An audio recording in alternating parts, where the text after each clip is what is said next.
क्या हम इस ब्रह्मांड में अकेले हैं और क्या ये धरती ही हमारा इकलौता घर है, या फिर सितारों के पार कोई और दुनिया हमारा इंतजार कर रही है?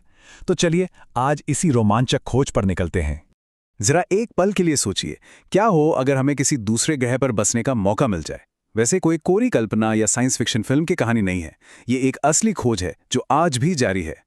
तो इंसानों के लिए एक बैकअप प्लैनेट, एक दूसरे घर की ये तलाश आखिर शुरू कैसे हुई?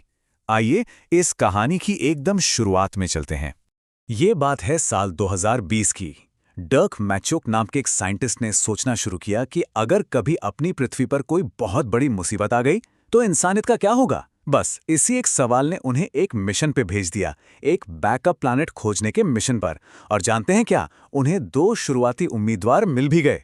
तो हमारी इस यात्रा का पहला पड़ाव हमें ले जाता है 2 सुपर अर्थ के पास। नाम सुनकर ही कितना मजेदार लगता है ना, सुपर अर्थ। इन दोनों ग्रहों के नाम हैं KOI 5751 और KOI 5554। हाँ, मुझे मालूम है नाम थोड़े अजीब हैं। वैज्ञानिकों को सच में नाम रखने के लिए कोई बेहतर तरीका ढूंढना चाहिए। अब इन ग्रहों की सबसे खास बात पता है क्या है? वो है इनका साइज। ये दोनों ही हमारी पृथ्वी से काफी बड़े और भारी हैं। और हैरानी की बात तो यह है कि इनका यही ज्यादा वजन इनके काम आता है। इसकी वजह से इनकी ग्रेविटी अपने एटमॉस्फेयर यानी वायुमंडल को और मजबूती से पकड़ कर रखती है। नतीजा, एक स्टेबल टेम्परेचर, मतलब इंसानों के रहने के लिए शायद पृथ्वी से भी बेहतर माहौल। और सोचिए जरा, अगर हम वहां रहने जाते हैं तो हमारा शरीर भी हमेशा के लिए बदल जाएगा। वहां की ज्यादा ग्रेविटी से तालमेल बिठाने के लिए इंसान धीरे धीरे कद में छोटे और जिस्म से ज्यादा मस्कुलर हो जाएंगे। इन ग्रहों की एक और बड़ी अनोखी बात है, वहां का जो सूरज है उसकी रोशनी की वजह से दिन के वक्त आसमान नीला नहीं बल्कि पीला दिखेगा। जरा कल्पना कीजिए, एक पीला आसमान। चलिए अब इस सफर में और आगे बढ़ते हैं। हमारी अगली मंजिल एक ऐसा ग्रह है जहां शायद जिंदगी पहले से ही मौजूद हो। आगे की खोज में वैज्ञानिकों के हाथ लगी एक और बड़ी कामयाबी, लुटिन बी नाम का एक ग्रह। ये पृथ्वी से लगभग 2-3 गुना बड़ा था। पर सबसे बड़ी खबर ये थी कि ये ग्रह पानी से लबालब भरा हुआ है। और हम सब जानते हैं, पानी मतलब जीवन की संभावना। लेकिन कहानी में असली ट्विस्ट तो अब आना बाकी था। सिर्फ पानी का मिलना ही सबसे बड़ी बात नहीं थी, वहां कुछ ऐसा मिला जिसने सबको हैरान कर दिया। और ट्विस्ट ये था कि पानी के साथ साथ वहां अमीनो एसिड्स और हाइड्रोकार्बन्स भी मिले। अगर आसान भाषा में कहूं तो ये वही केमिकल हैं जिनसे हमारी पृथ्वी पर जीवन की शुरुआत हुई थी।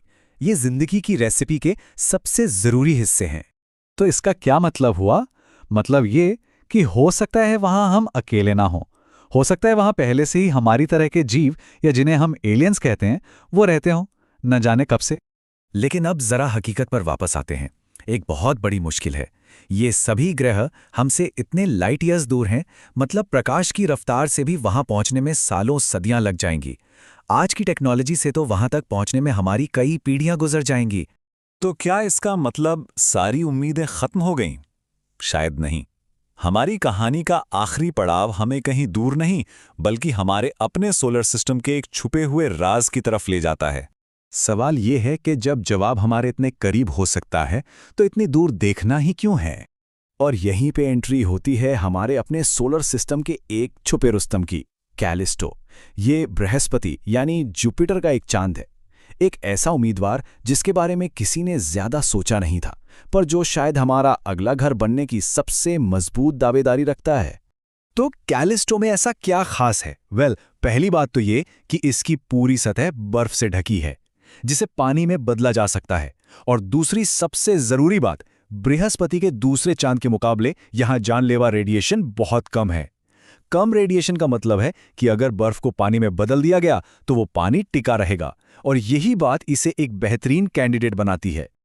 और अब सबसे महत्वपूर्ण बात, मंगल ग्रह के बाद वैज्ञानिकों का मानना है कि कैलिस्टो ही वो जगह है जिसके इंसानियत का अगला घर बनने के सबसे ज्यादा चांस हैं।